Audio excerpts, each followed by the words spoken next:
It is 5 o'clock, so we will get started. Is this working? It is not coming out at all, but It is 5 o'clock, so we will get started. I'm Jennifer Troska, filling in for Siham Amadi tonight. Can I get a roll call?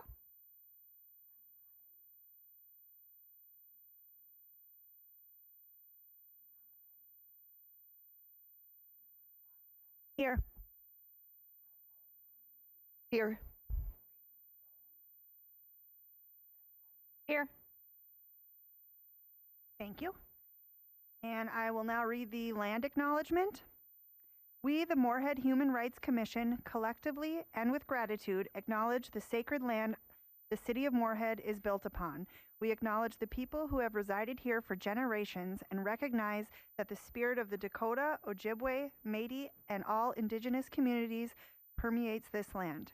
The contribution of the indigenous people shall not be forgotten, nor will the success that is achieved by the people of the land.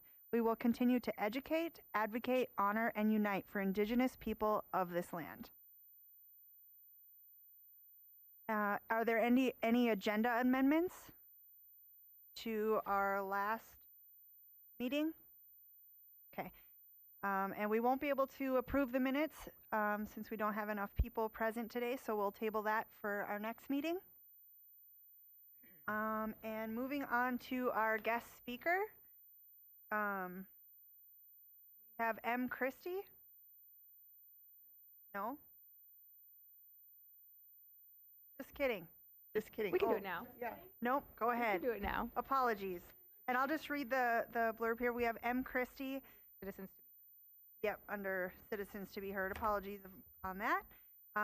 To talk about how gender inclusive policies are needed for our local media and asking the commission to take specific actions that are within our purview to address the issue. Thank you very much. My name is M. Christie. My pronouns are they, them. And in the interest of full disclosure, I'd like to start by stating I'm a volunteer member of this commission's Outreach and Education Subcommittee. Today, however, I am speaking to you as a non-binary Moorhead citizen who has experienced the pain of being misgendered in local media. For those who may not know, misgendering is the use of incorrect pronouns or other gendered words to describe a person, an experience many under the umbrella term trans have been subjected to nationally and locally. Along with dead naming, which is calling a person by a name they no longer use, misgendering is damaging, dehumanizing, and ultimately dangerous for a variety of gender identities. Human beings who end up having to navigate the resulting increase in public hostility. Such hostility might take the form of mild social unpleasantness, but it might also include extreme violence. Dead naming and misgendering in the media compounds these dangers. Furthermore, when certain genders aren't covered in public media with accuracy and equity, those identities, those humans, are functionally erased from public view, making society less equitable for all genders. The First Amendment guarantees the media the right to publish what they see fit. However, as the community these institutions serve, we have a responsibility to demand accurate information from them. It is not right for media to get vital information wrong, especially when using correct names, pronouns, and gender indicators is a standard of basic civility. Fargo-Moorhead would be a far more inclusive community if its local media were to adopt gender-inclusive policies for their coverage, including explanations of the correct use of singular gender-neutral pronouns, guidance most media currently lack. Such policies would be in keeping with current practices according to the Chicago Manual of Style, the Modern Language Association, the Associated Press, the Purdue Owl, and the National Council of Teachers of English. I am therefore encouraging Moorhead's Human Rights Commission to take the following action. Collaborate with your Human Rights Commission counterparts in Fargo to jointly ask local TV, radio, and print media to adopt gender-inclusive policies for their coverage. If your North Dakota counterparts aren't interested in talking to the media together at this time, create a subcommittee or assign the Outreach and Education Subcommittee to draft such an appeal. When local media need your support in creating gender-inclusive policies, help how you can and connect them to local resources. The trans, non-binary, genderqueer, gender fluid, gender non-conforming, gender neutral, agender, and they-thems of your community, thank you for your swift and decisive action in support of our humanity.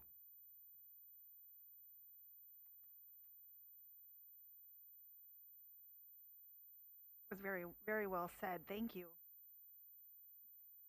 questions? No, I don't have a question. Sorry. Yes, Yep. and I know typically when citizens address, we're not supposed to go back and forth, but I wanted to say what I fully support. I think the idea of collaborating with our the Human Rights Commission in Fargo would be great. And I know I don't think we have the chair here tonight, but I know that the chair of the Human Rights Commission was interested in meeting to talk about collaboration in general. And I think this would be a great impetus for us to have something that we could work on together. And of course, most of our local media outlets are on the Fargo side, so I think it would, also in that vein make sense to work collaboratively. But I also wanted to add, I think there would be one additional thing, and this would be something that we should talk about as a commission. We could, in addition to what's been mentioned as something that we could do, we do have, as a city, every city in Minnesota has to have a newspaper of record that so it's the one that we use for announcements, okay? And we could make a recommendation to the city council that they, when they're pursuing or deciding on who they want to have as their newspaper of record, that they would look to see whether it is one that has gender inclusive policy. So just another thing to think about. In addition to just reaching out to those, I think we could look at it as if this is something that we feel is important, then we should follow it up with, with the actions that we're taking too. So as a city. Isn't for Moorhead though? Isn't it the form? Is the paper? We actually it had been the form, and right now we have the extra, the FM extra. Okay. So, and I don't know the policies per se of I don't know what the specific policies are for the different outlets. So I think that would be something to find out, is to see what they have for all of them, and but I think that we could do more than just even contact them and recommend they have the policy, that we could also look at in terms of who we are going to, have that formal relationship with as a city. Sense. So I know we cannot act because we don't have a quorum. Would we like to request that this be on the agenda for our next meeting to, to vote on if we would like to take those next two steps? Yeah, I think so. Yep. Make a note of that one. You make a note to add that to the agenda for next time? Yep, I'll put it on the November agenda. Great. I do have a submission here from the online contact form for the Human Rights Commission, and I'd like to read the message that we received just to share it. The subject line was gender inclusive policies, and the message reads as follows. I am grateful that the City of Moorhead has a Human Rights Council. Moorhead has done and continues to do work toward fair and inclusive treatment of people so that they can thrive. Using inclusive language for people of all genders shows basic respect for individuals. I encourage the Commission to foster dialogue in city government and with local media to use inclusive, affirming gender language. This improves the welfare of people who do not identify with a binary gender system. It also helps the entire community to become more inclusive. Thank you for all that you do.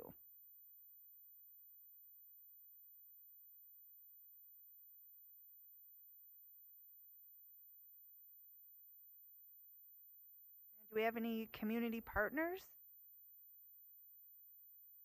Nope. And citizens to be heard, which I did that backwards, so we'll move on to the next one. Law enforcement update. I don't really have an update as much as I do have a couple of announcements.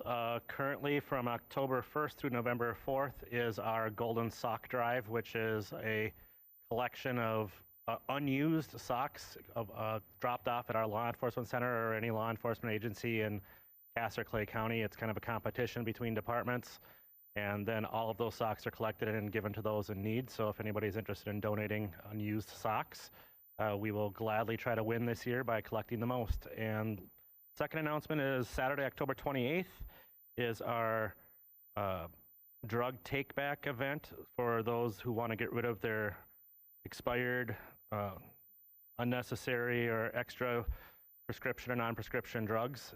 They can be dropped off at Azul Hornbachers from 10 a.m. to 11:45, and the main Avenue Hornbachers from 12 to 2. And just a reminder that we do have a 24-hour, 365 drop-off at the law enforcement center also. That's all I have. All right, thank you. Moving on to regular business.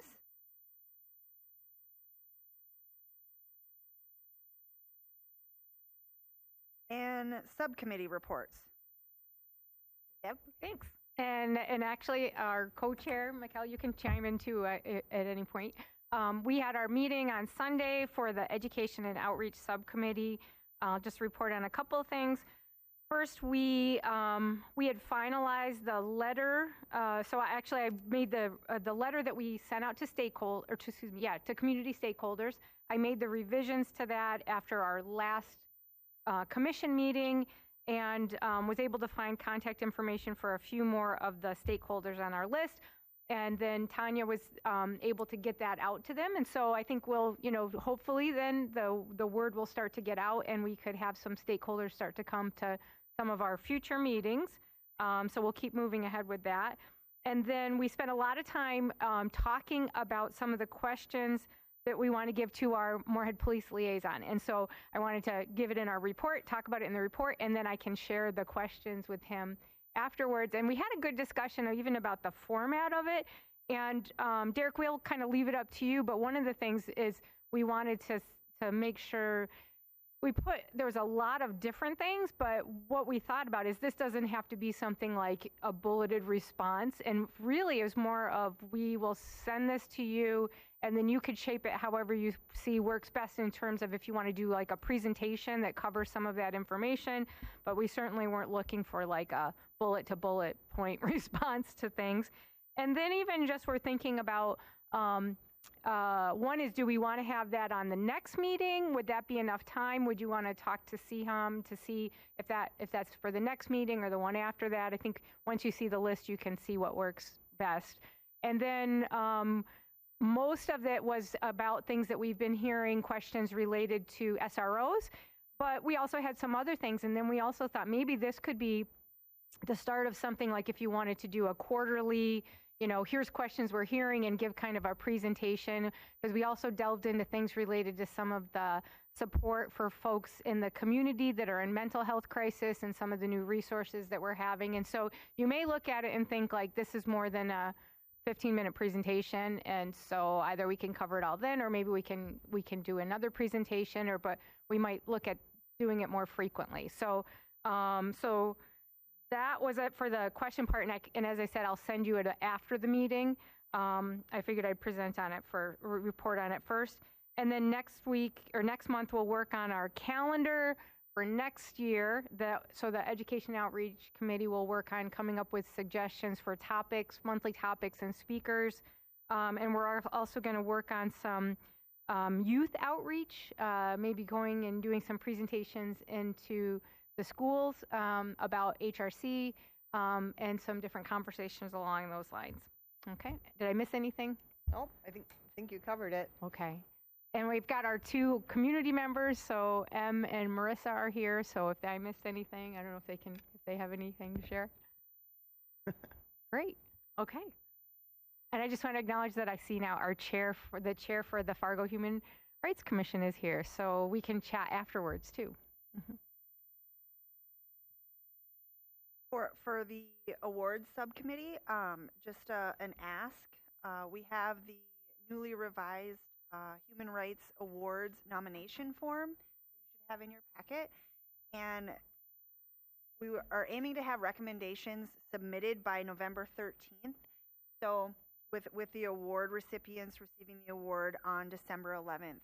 So my ask is if you could take the time, and you don't have to do it during the meeting, but take the time and let Tanya know by the end of the week if you have any suggestions, changes, concerns, or anything that you want added to the nomination form. And I can send an email out to everyone as well, since we have some commissioners missing this evening, along with the draft. And you can then reply to me what your thoughts are on it. Sounds good. This goes out, I'm just thinking we want to hurry because it's, Yeah, we want to hurry. That's, yeah, end of week would be, I think, ideal. Because we're closing the recommendations November 13th. So less That than would a be month. the Monday before our next November meeting. So I believe last year, the November meeting is when we look to vote.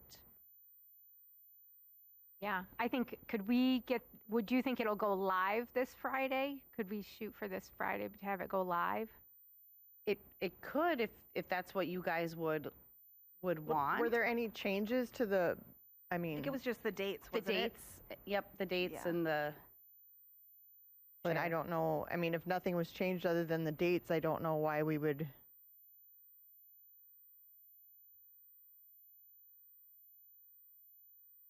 Would change anything. I mean, if we want to just agree that we'll go live on Friday. I mean, And you I can still email send the this out email, tomorrow morning too. But Yeah. if you don't hear Okay. anything back, just Yep. Mhm. we'll plan to go live Yeah, on and then in the Friday. email, just say it's going live on Friday. Okay. So,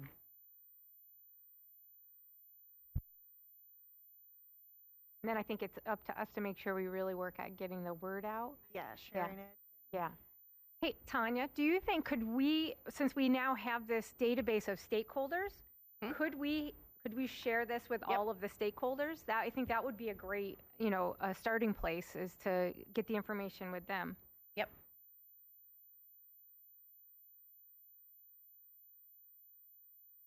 Okay. Reports or announcements, upcoming events.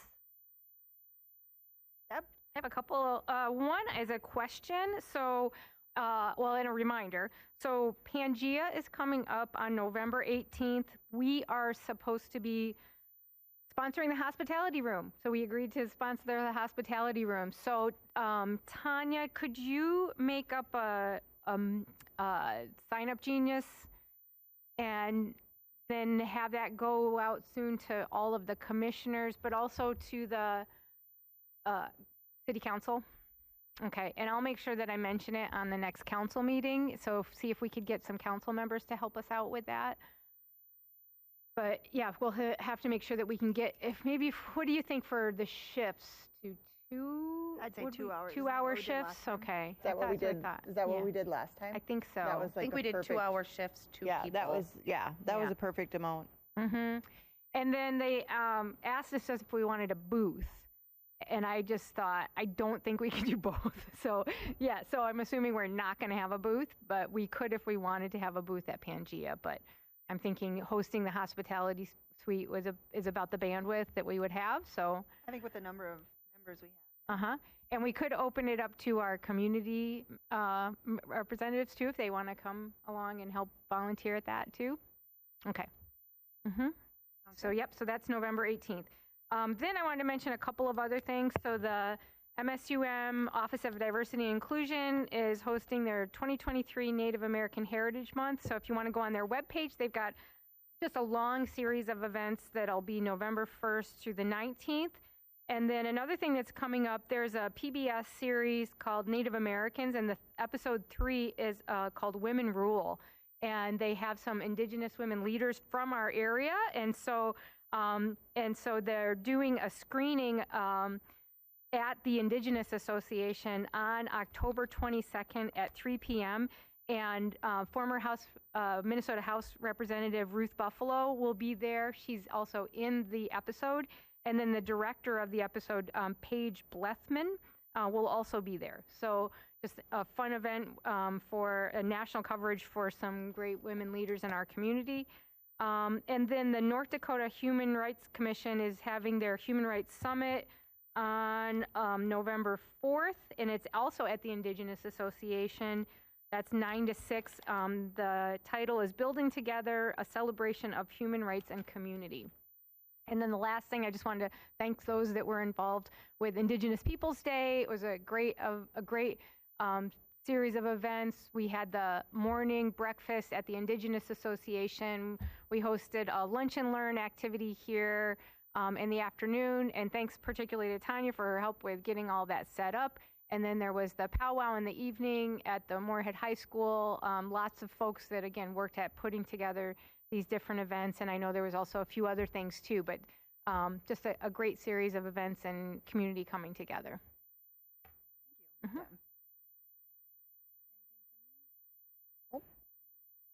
New business? I can think of. That will adjourn. 5:21.